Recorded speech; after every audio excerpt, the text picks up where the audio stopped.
चटोकवाड़ी शापित है वो जगह, वो पेड़ भी जहां मुंजिया की अस्थियां गढ़ी हैं।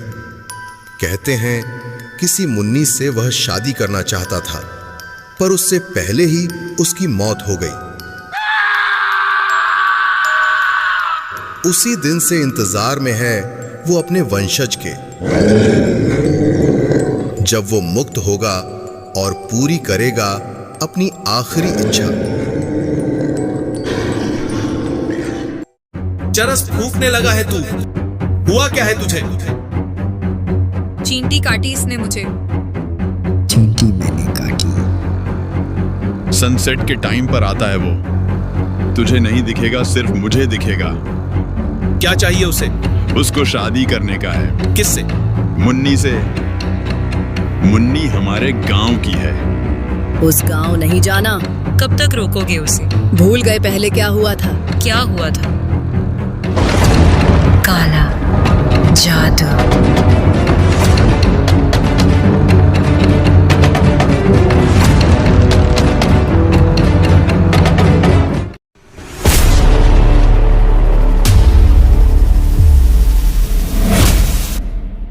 कोंकण के हरे भरे तट पर बसा था चेतकवाड़ी, एक छोटा सा गांव जहां नारियल के पेड़ हवा में झूमते थे और समुद्र की लहरें चट्टानों से टकराकर गीत गाती थीं। लेकिन इस खूबसूरत गांव में एक अंधेरा रहस्य छिपा था, जो पीपल के एक प्राचीन पेड़ में कैद था। साल था 1952 और गांव के एक 12 साल के लड़के गोठिया की कहानी ने इस रहस्य को जन्म दिया। गोठिया एक शरारती लेकिन दिल से सच्चा लड़का था। उसकी आंखों में सपने थे और दिल में एक ऐसी आग थी जो उसे उम्र से कहीं बड़ा दिखाती थी। गोठिया को प्यार हो गया था मुन्नी से, जो उससे 7 साल बड़ी थी। मुन्नी गांव की सबसे खूबसूरत लड़की थी। उसकी हंसी में मिठास थी और उसकी चाल में एक अजीब सी लय। गोठिया दिन रात मुन्नी के ख्यालों में खोया रहता। वो उसके लिए फूल चुराता, उसकी गली में मंडराता और रात को चांद को देखकर मुन्नी के बारे में कविताएं गढ़ता। लेकिन मुन्नी के लिए गोठिया बस एक बच्चा था। एक दिन गोठिया का दिल टूट गया। उसे पता चला कि मुन्नी की शादी गांव के एक धनी जमींदार के बेटे वासुदेव से तय हो गई है। गोठिया का बचपना गुस्से में बदल गया। उसने फैसला किया कि वो मुन्नी को किसी और का नहीं होने देगा। उसने एक खतरनाक योजना बनाई, वासुदेव को जहर देकर रास्ते से हटाने की। गोठिया ने जंगल से जहरीली जड़ी बूटियां इकट्ठा की और रात के अंधेरे में वासुदेव के खाने में मिलाने की कोशिश की, लेकिन उसकी किस्मत ने धोखा दे दिया। गांव वालों ने उसे पकड़ लिया। गोठिया की मां ने रो रो कर गांव वालों से रहम की भीख मांगी, लेकिन गांव का तांत्रिक बाबा कालिदास कुछ और ही सोच रहा था। उसने कहा, इस लड़के के मन में पाप है, अगर इसे जिंदा छोड़ा तो यह गांव को बर्बाद कर देगा। आज समझ के गांव वालों ने गोठिया को उस पीपल के पेड़ के नीचे ले जाया, जिसके बारे में कहा जाता था कि वहां आत्माएं बसती हैं। वहां गोठिया की जिंदगी का अंत हो गया, लेकिन उसकी कहानी यहीं खत्म नहीं हुई। गोठिया की आत्मा मुंजिया बन गई, एक अधूरी इच्छा से बंधी आत्मा जो न तो जीवित थी न मृत। मुंजिया का एक ही सपना था, मुन्नी से शादी करना, लेकिन वो पीपल के पेड़ में कैद था और उसकी शक्ति सीमित थी। गांव वालों ने उस पेड़ को श्रापित घोषित कर दिया और कोई भी वहां जाने की हिम्मत नहीं करता था। समय बीता और कहानी पहुंची 2000। पुणे शहर में एक साधारण सा लड़का बिट्टू अभय वर्मा अपनी मां पम्मी मोना सिंह और अपनी दादी के साथ रहता था। बिट्टू एक कॉलेज स्टूडेंट था जो अपनी जिंदगी से खुश तो था, लेकिन उसे कुछ अधूरापन महसूस होता था। उसे बार बार एक अजीब सपना आता था, एक विशाल पीपल का पेड़ जिसके नीचे कोई उसका नाम पुकारता था। सपने में एक बच्चे की हंसी सुनाई देती थी, जो डरावनी होने के बावजूद अजीब सी मासूमियत लिए होती थी। बिट्टू की जिंदगी तब बदल गई जब उसकी चचेरी बहन रुक्कू की सगाई का न्योता आया। सगाई कोंकण के उनके पैतृक गांव चेतकवाड़ी में होने वाली थी। बिट्टू की मां ने उसे बताया कि वो कई सालों बाद गांव जा रहे हैं, क्योंकि वहां कुछ पुराने जख्म हैं जिन्हें वो भूलना चाहती हैं।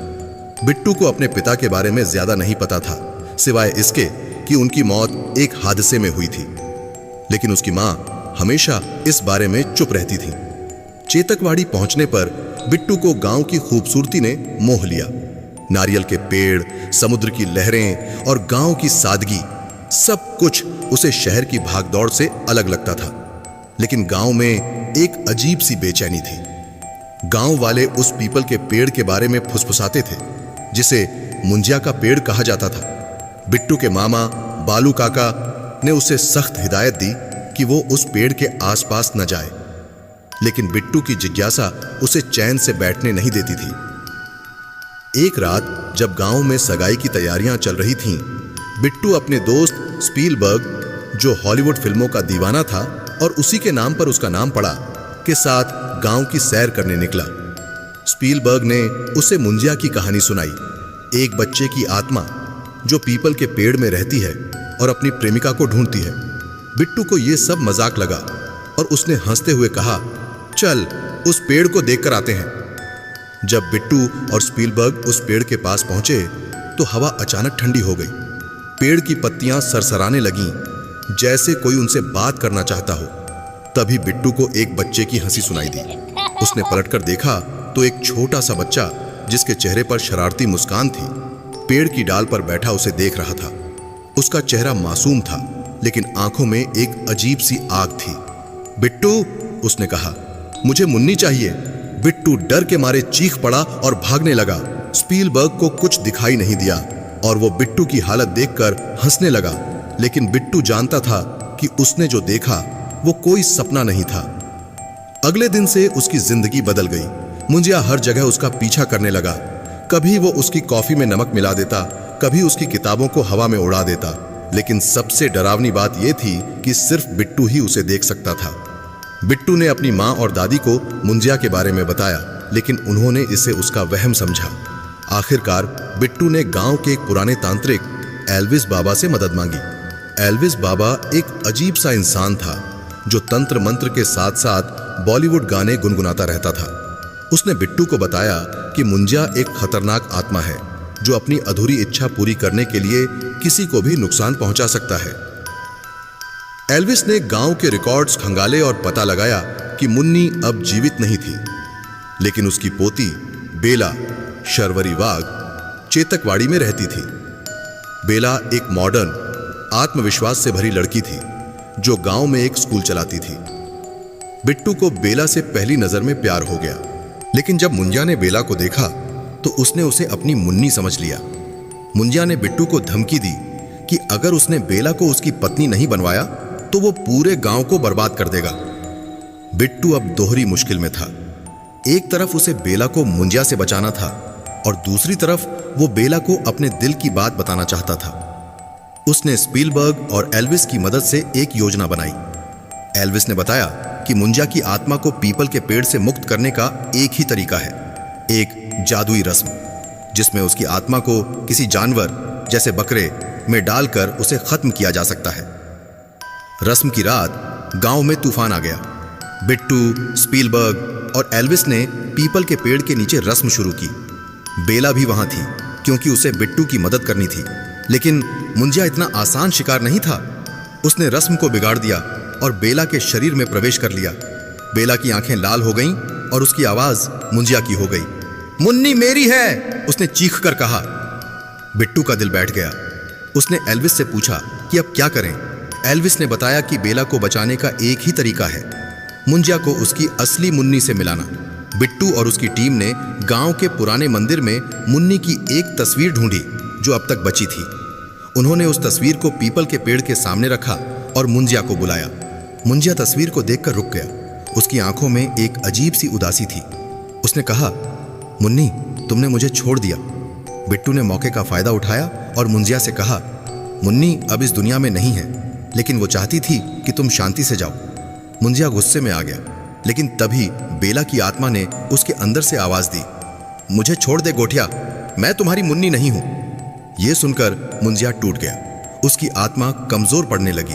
एल्विस ने आखिरी मंत्र पढ़ा और मुंजिया की आत्मा पीपल के पेड़ में वापस कैद हो गई। बेला बेहोश होकर गिर पड़ी, लेकिन वो सुरक्षित थी। कुछ दिन बाद सगाई की रस्म पूरी हुई। बिट्टू ने बेला को अपने दिल की बात बता दी और बेला ने मुस्कुराते हुए उसका हाथ थाम लिया।